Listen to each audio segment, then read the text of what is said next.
Okay, here's the headline that dropped October 2nd, 2025. After almost 28 years, Lori Loughlin and Mossimo Giannulli announced they're separating. Yeah, and it wasn't some messy tabloid splash, was it? They gave this very measured statement to People magazine. Right, just living apart and taking a break, very controlled. It feels less like the start of a drama and more like the final chapter, maybe? The inevitable result of that whole college admission scandal back in 2019. Welcome to Starscope Report. We're the place you come to get the real story behind the Hollywood headlines, the music industry shakeups, all that influencer stuff, too. Absolutely. I'm Jamie. And I'm Jordan. Today we're doing a deep dive into the real cost of that scandal for Loughlin and Giannulli. It's really about tracing that 5-year path, isn't it? From the $500,000 bribe Yeah. all the way to the marriage dissolving. And we're going to look at how their finances, specifically this one big real estate deal, actually signaled the split like 8 months before anyone knew. Plus, the big thing, why those prison sentences, which seem short to some people, created this unbridgeable gap between them because they weren't equal. Okay, let's rewind a bit. Before all this blew up, they were a serious power couple. Oh, definitely. You had Lori Loughlin, Aunt Becky, basically America's sweetheart, the face of Hallmark. Yeah. So wholesome. And then Mossimo Giannulli, the fashion guy, built that Mossimo brand from scratch into like a billion-dollar thing. Very cool, very self-made image. They got married back in '97, Thanksgiving Day, actually. It felt like this perfect mix, her warmth, his kind of edgy fashion vibe. Just seems like effortless success. Until March 2019, Operation Varsity Blues. Bam, yeah. The indictment hits, they paid Rick Singer $500,000. To get their daughters, Isabella Rose and Olivia Jade, into USC as fake crew recruits. Neither girl rode crew, like, at all. No. And the details that came out were pretty damning. Sources mentioned Giannulli calling a guidance counselor who questioned it a nosy bastard. Just really aggressive stuff. And the fallout for Lori, professionally, it was brutal. Oh, instantly. Hallmark dropped her like a hot potato. Written out of Fuller House, her whole brand just evaporated. But their first move legally was interesting. They didn't immediately try to cut a deal like Felicity Huffman did. No, they went the other way. Pleaded not guilty initially, hired lawyers from the same firm. They were going for this united front strategy. Total solidarity. But that's a gamble, isn't it? Huge gamble. Because if you fight and lose, the sentences could be much, much worse than if you cooperate early. They were betting everything on staying together through the legal fight. Which ultimately didn't work out. May 2020, they finally switch gears and plead guilty. Right. But then comes the sentencing in August 2020. And this is where that shared ordeal really starts to crack. Okay, so this is the wedge you mentioned. They did the crime together. Why weren't the consequences the same? Well, the prosecution painted Giannulli as the driver, the more aggressive one in the scheme. Ah, okay. So Lori Loughlin got 2 months in federal prison plus a $150,000 fine. 2 months, okay. But Giannulli, he got 5 months in prison and a $250,000 fine. Wow. 5 months versus 2, Yeah. Well, it's more than double the time. Exactly. But, they'd been married nearly 30 years, went through this massive crisis together.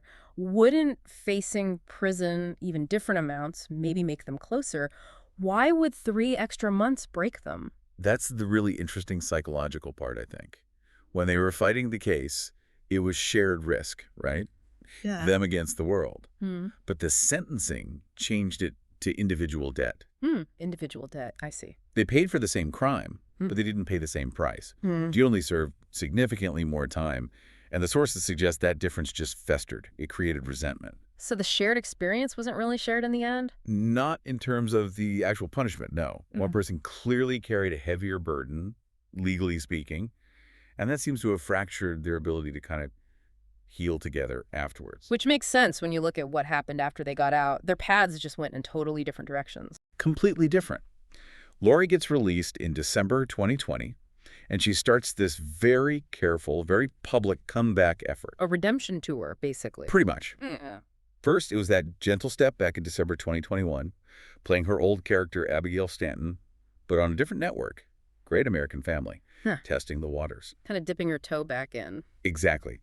Then came the really clever move, that self-deprecating guest spot on Curb Your Enthusiasm. Right. That was smart, using humor to kind of detoxify her image. Totally. And she capped it off in April 2024 with this big interview talking all about forgiveness, resilience.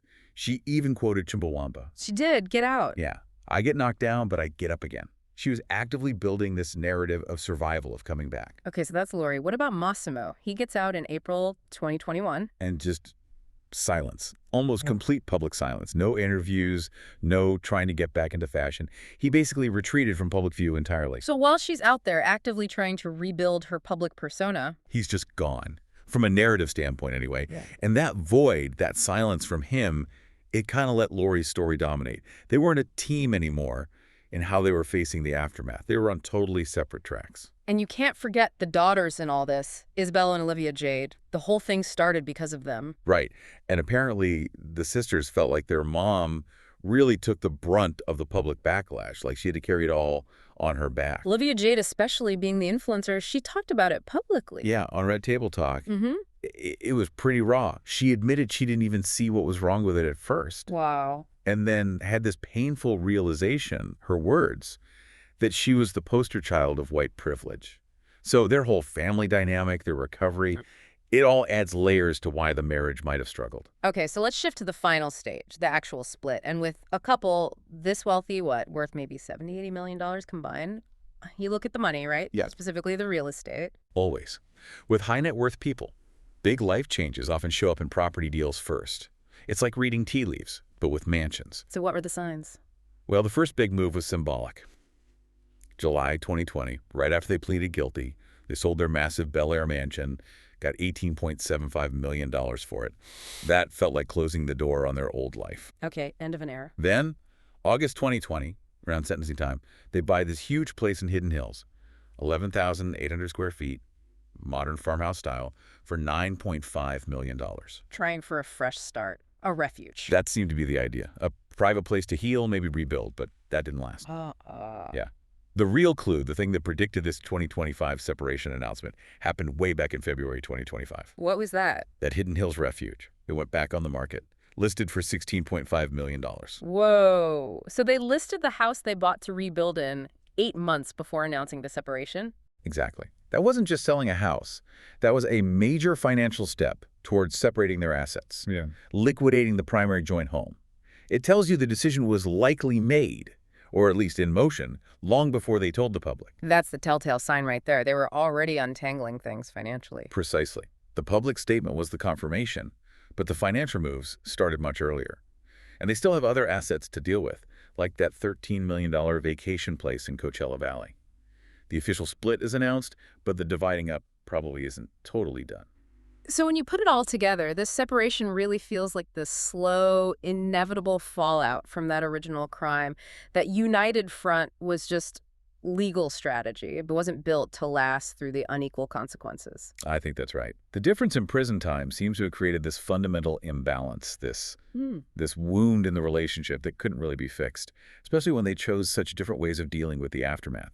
The real cost just kept accumulating long after they served their time. So here's something to think about. We know what the courts decided, the fines, the prison time, but maybe the bigger sentence was the public one. Did that constant scrutiny, that life sentence of infamy, make it impossible for them to ever truly have a fresh start together, regardless of anything else? You've been listening to Starscope Report, where Jordan and Jamie uncover the stories shaping Hollywood music and pop culture. Thanks for tuning in, and we'll catch you next time.